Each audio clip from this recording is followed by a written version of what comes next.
So I'm going to give you the 7 reasons why the 2018 Toyota Tundra and the second gen Toyota Tundra in general is the best towing half-ton ever built in what I consider to be the golden age of half-tons.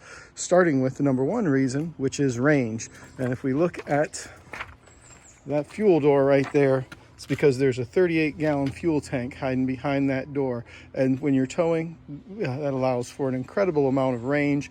And if you travel long distances across the country like I do, you know how valuable that is. I've recently filled up, and you can see mine says 551 miles of range here. I'll actually probably have, with the 38-gallon fuel tank, a little bit over 600 miles of range if I don't tow. But I do towing at about a 3-to-2 ratio. My most recent year, I was 16,000 and change towing, and about 10,000 and change in and around town. Number 2 reason is the powertrain. This 5.7 liter has proven itself to be as reliable as any big V8 engine ever built, and I've put it through the test. I tow long distances. I tow them at back-to-back days, 1,000 miles, sometimes 2-3 days in a row, traveling across the country. My engine never overheats. This coolant system works fantastically, and made it to the 4.30 rear axle with that 10.5-inch ring. I know a lot of people will criticize that, and a lot of people are going to say, oh no, more gears are better, you can get better ratios at each level, the car shifts, all that. This isn't a car, this is a truck, and this truck is meant to do a job. That 4.3 rear axle, it's not good for mileage around town, but it is fantastic for the longevity of this vehicle and towing, and causes my towing MPGs to be generally better. If I'm towing 60 to 65, I'm going to, with my travel trailer, which is currently my travel trailer is a 6,000 pound gross vehicle weight rating Airstream. I can tow that at 60, 65, 12.5 to 13 all day long. If I want to do how I do and I travel out west and it's 70 to 75, then I'm looking at about just right around 10 miles per gallon when towing with this.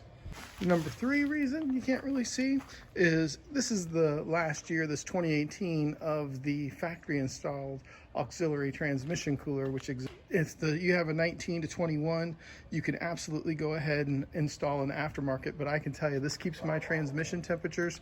I don't hardly ever see anything above 212 on really hot days when I'm towing. And what do we know about cooling? Well, we know cooling is darn important when it comes to towing. If you look at, the number of GMs and Fords that have overheated over the years, it's made a big difference when they've had improved cooling. GM, so much so that when they add their max trailering package to their new vehicles, it changes about over 3,000 pounds what the capacity of those vehicles are to do towing. Well, how about the fact that in 2018, on most models, especially all the upper models, Toyota Safety Sense came standard, but the things like blind spot monitoring that you can see I have lit up there right now, rear cross traffic alert, also the adaptive cruise, that was all available in 2018, and anywhere limited up, you got those features standard. 5 reason, the head unit. Now, people are saying, well, I thought that head unit was awful. It was awful, it was horrible. But here's the thing about it. It's an easy plug and play swap to put in something like this that's gonna give me, as you can see currently for this little bit of fuel I have, averaging 16.9 miles per gallon with my 551 miles of range. My trans temperature, so I just pulled back, is at 150. And of course, our air to fuel ratio is currently 14.6, and I can customize this. This all hooks into the OBD2 port, but the main thing I can do with it that I really like is I can go to it and I can go to the camera and I can turn that camera on anytime I want, such as when I'm hooking up my hitch or when I'm traveling down the road and maybe we hit something in a bump and I'm concerned that maybe something happened to my hitch as I'm trailering and I want to see it. I can go ahead and change it this way, and this is completely and easily modifiable.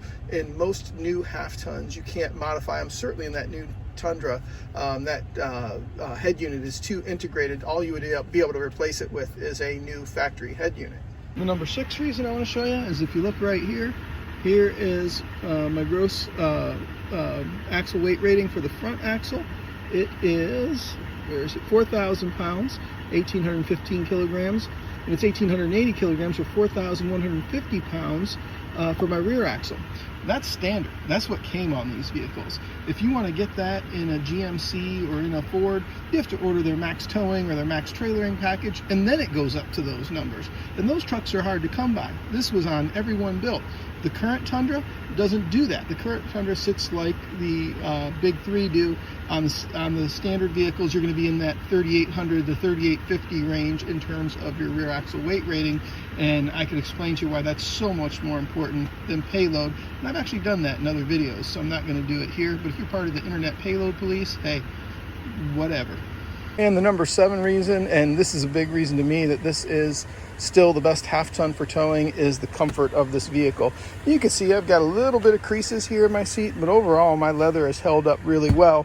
And I've traveled now, and this vehicle's 5 years old, and you look there, I'm at 118,601. I am just about a couple miles, 1,000 miles shy of 120,000.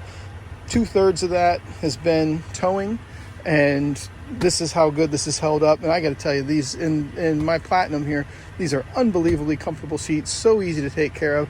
And the better part is when one of my children or the dogs decide to travel with us, this is still the roomiest back seat there is. And I've been in all of them. Even when I compare it to some of the 3/4 ton and 1 tons, they just aren't as spacious and roomy and as comfortable as this is. This was such a great design. So what's the one problem with it? Well, it's right here. And if we look, and I'll try to point it out here for you. If we look right up there, it says 1,185 pounds of payload. Well, I can tell you it's a little bit more than that, because I take all my setups through and get them weighed, and it ends up being just a little bit more than what that sticker says. So many people want to live by that sticker. I call them the internet payload police. And if you're talking about payload and you're not talking about gross rear axle weight rating, you probably don't know how important that actually is. No, I'm not advocating going over your payload by any means. I'm just telling you it's not the be-all end-all number here. And as you break down each of the individual components, they're much more important individually than they are in this aggregate. Let's talk about that. Since manufacturers won't tell us what goes into payload or what goes into determining their payload, that sticker that they slap on their vehicles, and the internet payload police want to live by that sticker, I can tell you, I know it's not the frame. The frame on this truck is beefy. It's definitely not the frame. That is not going to be the limiting factor. We also know it's not the brakes. All modern trucks, the brakes on them are so good compared to where they were back in the early 2000s, even in 1/2 and 3/4 tons. Modern braking is so much better. And the brakes, that's not the holdup. So it's neither of those things. Is it the axles? Well, we've talked about the axles. It's definitely not the axles. This thing has a beefy axle. Is it the cooling system? Not in this truck. It's not the cooling system. Now, theoretically, you could say that maybe in the new one, which doesn't really have an auxiliary trans cooler, or you could say that in maybe the 2019 to 2021s, which didn't come with it, but a lot of people who tow quite a bit like I do add aftermarket coolers and take care of that.